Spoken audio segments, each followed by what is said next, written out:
What's up, fellas? Welcome back to the Saving Men's Lives Network. Today I want to discuss a problem that's prevalent all throughout my community. One where the women in their prime want the bad guy and they want to somehow convince him to be the good guy. It's everywhere and it's very problematic because such expectations do not align themselves with reality. But you don't have to take my word for it.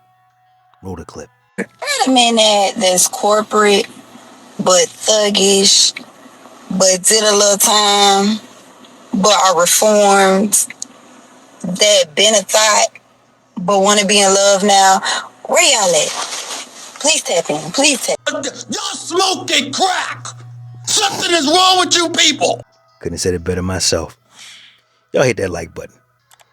Fellas, this thought process is endemic all throughout the West. These women are so suggestible and they're so easily led astray. So they want this guy that couldn't possibly exist. They want this character off of TV played by actor Amari Hardrick, called Ghost from the Power series on cable. They want this guy who's rich, tall, but he's also a killer, drug dealer. But he's got a wife and kids, which makes him pre-selected. He's in great shape, which means he's physically appealing. And he's smooth, very street smart, very street savvy, as he would have to be as a drug dealer to navigate the very dangerous world he lives in to make the money he makes. They don't care about what could happen to them as a result of being around a guy like this, the proximity of a guy like this, because again, the situation is if he's got people that are jealous of him or folks he owes money to, they might not be able to get to him because he's watching his back everywhere he goes. But they can get to you on your spa day while you shopping at Louis Vuitton. They can hit you, and that might be the best way and the fastest way to get to him. That's how they handle things in that underworld, that dark underbelly. Meanwhile, bypassing a blue-collar guy who be there for him. See, this is the bad situation that is just endemic in our society and in my community specifically. Because if you ain't thuggish, they don't want you. This young lady is attractive, light skin, gray eyes. I ain't crazy about that Kool-Aid wig she's wearing. Listen, fellas, don't judge me. There was a time in the not so distant past where I was all about these hood chicks. Because I figured out as early as middle school that ain't nothing in this world easier to smash than a hood chick. Because they were the absolute lowest hanging fruit you could find. They was with it. They was down. And they was ready. So all you had to do was spit some game to them, offer them something. Didn't have to be a whole lot. You can go around there and straight dig her fucking guts out till she motherfucking busts! Now, before his untimely death a couple of years ago, Kevin Samuels tried to warn these ladies. You're going to have to temper your expectations. You're going to have to bring them more in line with reality and what it is you actually qualify for.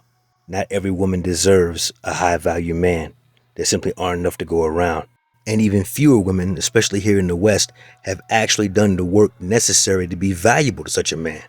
And for bringing them this useful, if they had taken heed to it, valuable information, he was hated. He was reviled. And these hyenas laughed and celebrated his death. He tried to warn them that winter was coming.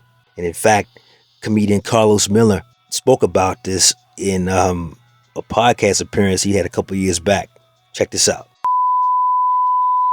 Women be out here creating super niggas in their mind. They don't even be looking at the niggas right in front of them.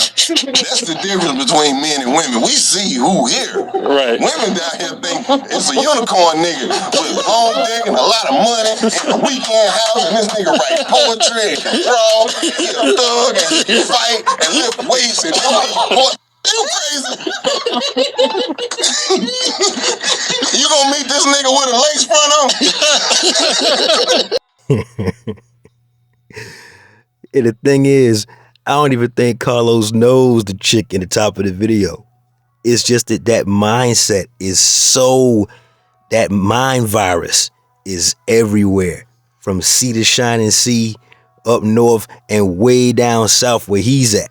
It's all over the place. Okay, all right, I'm tripping though. What he say, man? Man, that nigga, they want that nigga to have everything. 4 cars, 2 houses, one in Buckhead, one in downtown Atlanta. I think that's what he getting at too. Like the woman at a certain age, they might delusional. Your age ain't got shit to do with it. It's your living situation. Ain't nobody about to come raise that other nigga kid. Them kids big as a motherfucker. Man, you ever met a bitch who get broke with her? She got 2 sons. These niggas 6'3", 6'1".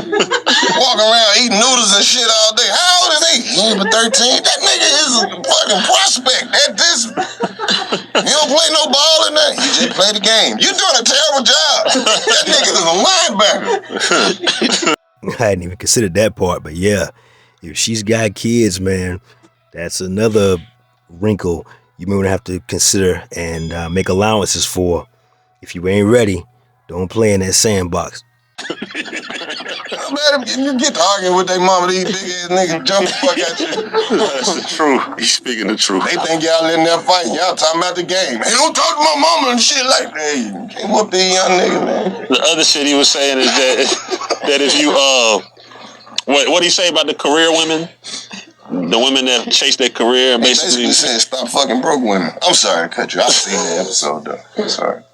You gotta stop sticking your dick in everything, man.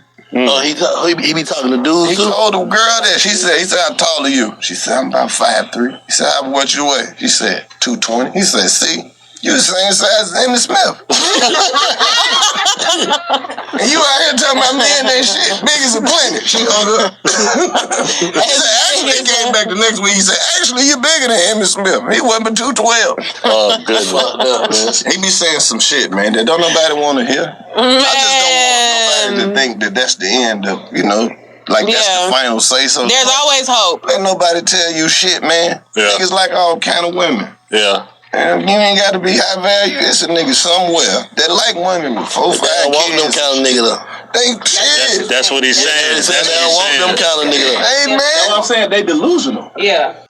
And that's it in a nutshell, fellas. Modern women here in the West, they want hot snow, dry water. They want yellow and blue to make purple. They want Nerf to be as strong as steel. That's the level of ludicrous, preposterous, outrageous standards these women don't even begin to meet for themselves, but yet they demand it from you. I'll never tell you guys not to improve. I want you to, because I want you all to be the best possible versions of yourselves in every possible category and metric across the board. But don't think you need to meet these women's standards, because every single day that goes by, they become less and less viable and less valuable to the SMV. Now, maybe they can help out the Red Cross at a blood drive, or perhaps on their license, they say that they're an organ donor. So there's still value there. But to meet these stratospheric conditions these women have, you don't need to do all that. Work on you. Be the best you. Wheels up in 20 minutes. That's it, fellas. That's my time. Real quick shout out to everybody who's donated to the Cash App. I'm so grateful. I'm so thankful. And I really couldn't do this without you. Like the video? Comment down below. Share this video with a friend. Subscribe to the channel if you haven't already. Never let your brother suffer in silence when the truth can set him free. Networkers, we working. Until next time.